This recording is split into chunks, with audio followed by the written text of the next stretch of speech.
Using the film Menace to Society in a previous video, I explained how toxic masculinity can lead to a never-ending death game of meaningless violence. This perverted version of manhood, like many of the things that are wrong about society, have become tradition, like misogyny, racism, sexism, classism, and homophobia. When you consider terms like toxic masculinity, a belief system in which men are valued by their sexual prowess, dominance over other people, acts of violence, and most of all, the phobia of being labeled weak, you have to remember that we are programmed to think this way. It is tradition. And when you think about tradition, these are actions, ideas, and belief systems that are passed down from generation to generation, oftentimes without thought. You'll hear people say, "It's always been this way. It's just the way it is. Why are you trying to change things?" Toxic masculinity is a traditional concept that forces men to become self-destructive in the pursuit of what society says a real man should be and do. Think about Lieutenant Dan from Forrest Gump. He was a man's man, born and bred for the military. As Forrest said, he was from a long, great military tradition. Somebody in his family had fought and died in every single American war.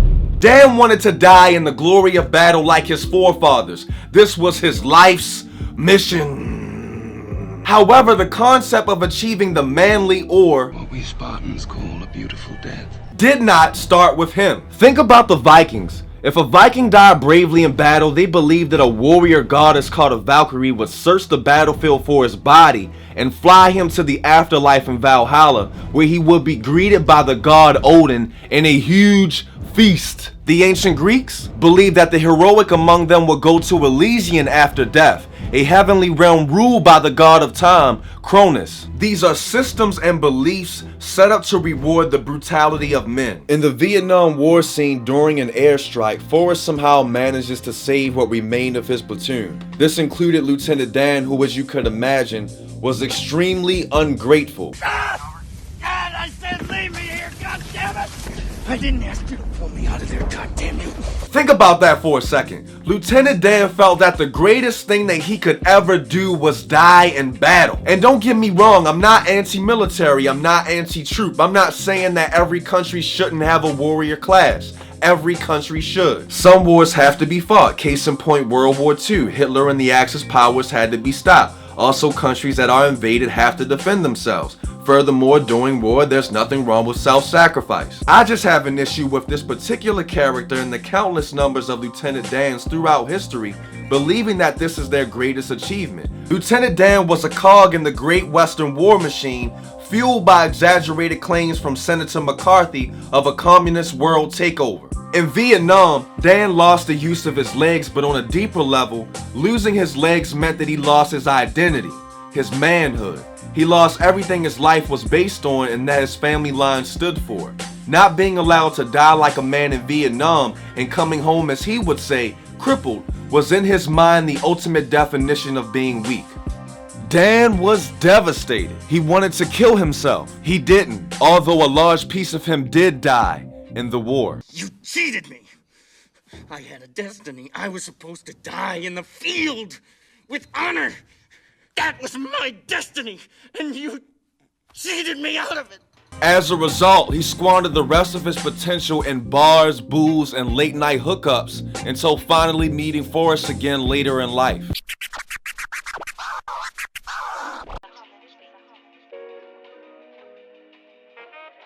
Furthermore, it is also tradition to bully individuals who are a part of the LGBTQ community. The cardinal sin in the Church of Toxic Masculinity is being gay, which in this case is the ultimate sign of being weak. In the documentary The Mask You Live In, Dr. Terry Cooper states, with homosexuality, the gay man becomes the stigmatized version of weakness and sissiness. Such is the case with the self-destruction of Little, the main character on the Best Picture award-winning film, Moonlight. In the beginning of the film, Chiron, aka Little, was being chased by a group of kids who intend on beating him up. Before we even know his name, the kids chasing him say, this introduction is used specifically to communicate to the viewers that this child's world is being defined by his struggle to be what a male should be. Tough, masculine, and straight.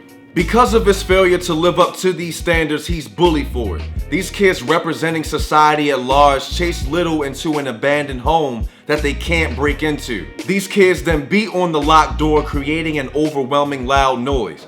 This noise is societal pressure to conform to the standard template of manhood. Simultaneously, our protagonist folds into himself, trapped inside of an emotional prison, covering his ears within the larger physical prison, the abandoned building. When the noise stops and the kids decide to go around back, Juan, a drug dealer played by Mahershala Ali, pulls down the board covering the window and frees him from the prison, inviting him to get something to eat. This is key as Juan is the first person we see who has accepted Little for who he is without judgment. Juan and Little's bond continues to grow and they eventually go swimming. In the water, Juan has Little by the head telling him to relax. Once he does, he says that you're in the middle of the world. This is of course a baptism scene, a new beginning for the main character. Juan is teaching Chiron to trust people again, something which he's been reluctant to do because of his rocky relationship with his mother, who's battling crack addiction. When they get back to the shore, Juan says to Little, "At some point, you gotta decide for yourself who you're gonna be.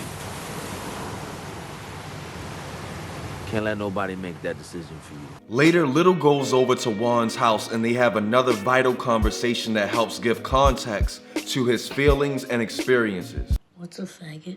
A faggot is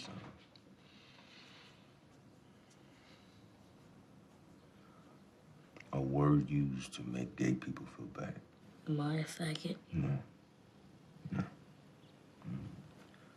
You could be gay, but you never let nobody call you no faggot. With these two scenes, Juan goes from being a cool guy to a father figure, pushing Little on the road to self-discovery. This is Juan's way of saying no matter what your sexual orientation is, you are a man. Don't let anyone in this world dictate your identity. The film does a time jump from that conversation at Juan's house from when he was a kid to him being bullied in class as a teenager. It gets so bad that he hides after school to avoid persecution.